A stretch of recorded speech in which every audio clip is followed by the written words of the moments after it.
Hey friends, things are a little different now during spring break than we thought they would be a week ago. But as things are different, I just want to encourage you that God is still not different. He's in control. He has things together. So here's the plan going from here on out for youth group time. We're going to be meeting once a week starting next week at 6:30, just normal time, from 6:30 to 7:30 on Google Hangouts. So if you need help with that, get a hold of me. I'd love to help you with that. We look forward to the time together. I'd like you to spend, though, just a few minutes watching this video from Download Youth Ministry together as we just grow in our walk with Jesus together.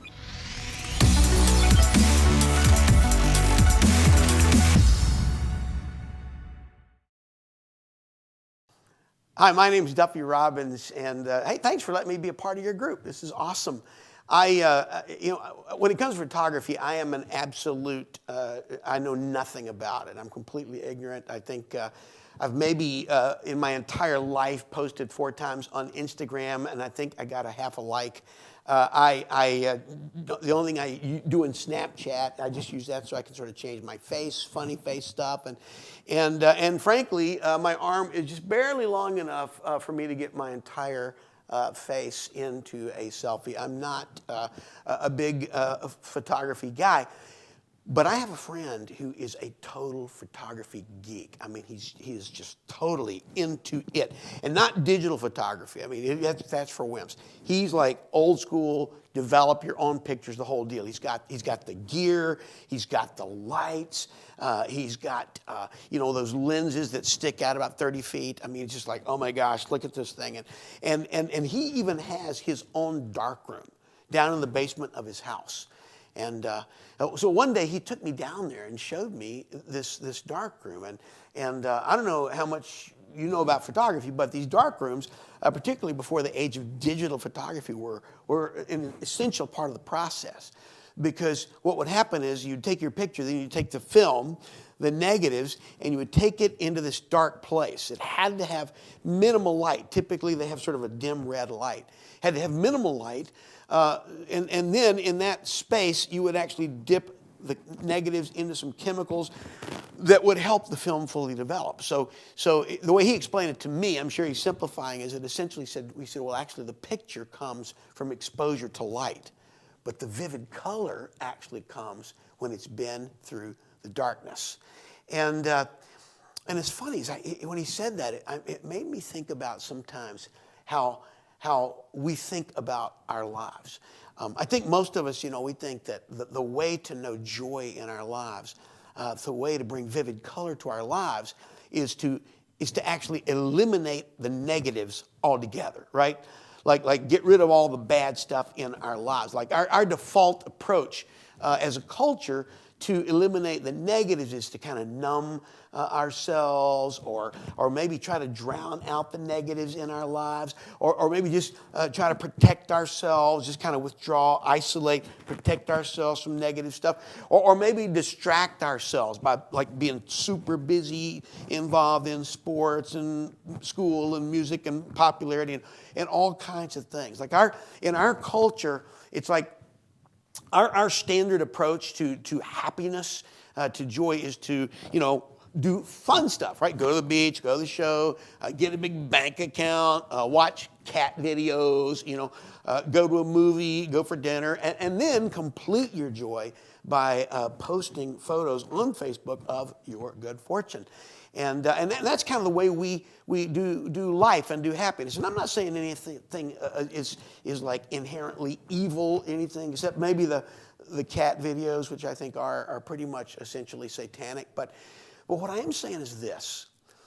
What God calls us to in the Scripture, what you start to see in Scripture about God's notion of joy, is that actually He calls us to a joy that is deeper and richer and more authentic than what we often think about in our culture as happiness.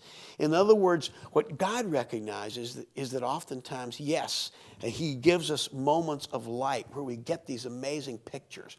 But what really brings out the vivid color, what really makes the picture authentic, is when God allows us to experience dark places. One of the amazing facts about Christianity is it doesn't call us to sort of a fairy tale.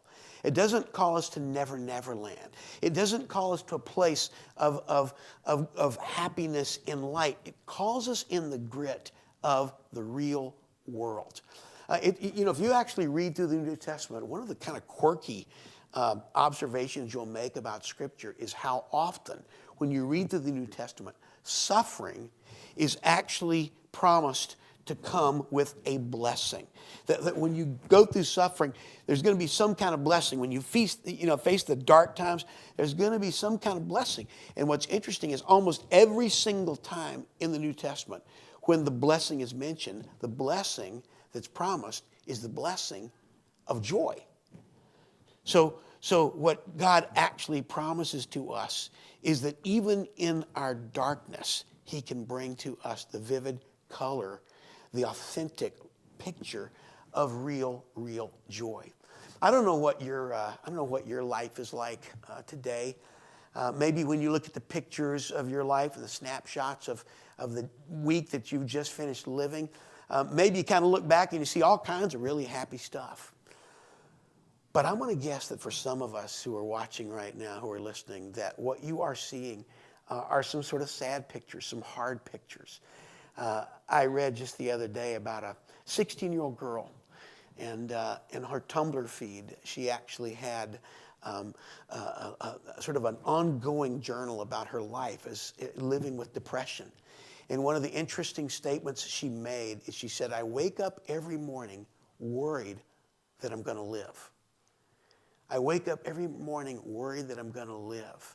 And you could just feel some of the depression and some of the darkness. And it's interesting. If you look at some of the data, some of the statistics, what we're seeing is that more and more and more of us face struggles with depression, with dark moods, with dark times, with dark feelings. That when we look at the snapshots and the pictures of our life, we don't see a lot of light and a lot of hope and a lot of joy. Well, the great thing about Scripture is that it doesn't tell us to ignore the darkness. It doesn't try to kind of shove the darkness away. It doesn't try to drown it out or distract us from the darkness. What God promises is that yes, he can expose us to his light, but he deepens the color and the authenticity of our life by allowing us to go through those dark experiences. There's actually a passage in the Scriptures written by a guy named Paul. Paul had his share of wonderful pictures, wonderful images in his life of great things happening, but he also faced some really dark times. He faced some times of real despair. And near the end of his life, he wrote some words of encouragement about how he had seen God take him into the dark rooms, the dark places. But in those dark places, what he discovered was new life, new joy, vivid colors and rich colors of happiness. Let me just read you these words from Romans chapter 5. This is in the New Testament. Paul writes, "Through him, through Jesus, we have also obtained access by faith." In other words, we have this by faith, "into a grace in which we stand." And I want you to notice these words. He says, "And we rejoice in hope of the glory of God." Not only that, but we rejoice in our sufferings, knowing that suffering produces endurance, and endurance produces character, and character produces hope. And I love these last words. And hope does not put us to shame. It doesn't disappoint us, because God's love has been poured into our hearts. I love to laugh. I love those snapshots of light in my life. But I want to say this to you today. If you are experiencing some places of darkness, don't believe for a minute that God is not there. Don't believe for a minute that the best way to deal with it is kind of huff and puff and wish you could blow it away, or be distracted from it, or try to numb yourself from feeling it. Because what you'll discover, if you will, by faith in God, if you'll go into that dark place and listen for him and watch for him, you can begin to experience real, authentic, lasting hope. Don't be afraid of the dark places. That's how God develops us into the color in the image that He's called us to be.